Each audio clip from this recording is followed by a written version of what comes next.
Kakapit ka pa ba o bibitaw na?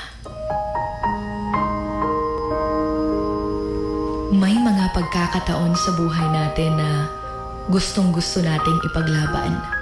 Pero meron din namang gusto na lang nating bitawan.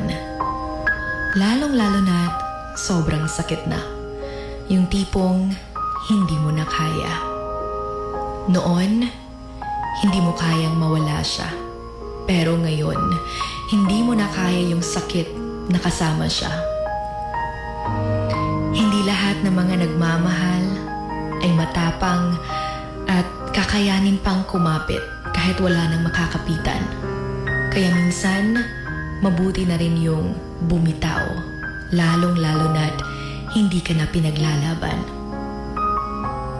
Lalong-lalo na't hindi ka na rin pinapahalagahan. If you want to be truly happy, then learn to let go. Don't be a prisoner of your past or sa pag-ibig.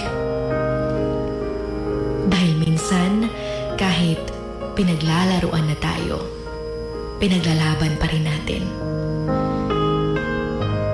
Well, hindi naman masamang kumapit pa. Pero naway, alam mo kung sasaya ka pa ba kasama siya? O kung mahal ka pa ba niya? O kung pinapahalagahan ka pa ba? Dahil baka ikaw na lang talaga yung kumakapit at kapag pinagpapatuloy mo, baka hindi mo nakakayanin yung sakit.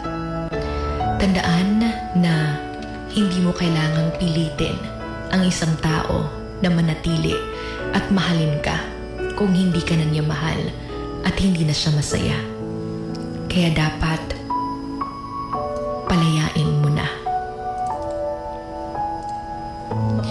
Huwag mo nang pahirapan pa.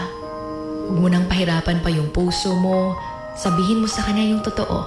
Dahil nung una pa lang, ramdam mo naman na unti-unti na siyang nawawala. Ikaw lang talaga yung kusa pang kumakapit.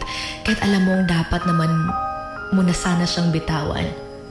Minsan, kailangan mong bitawan dahil mabigat na.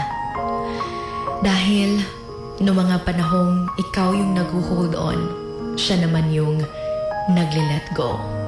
Alam nating mahirap bumitaw. Sabi nga nila, it hurts to let go.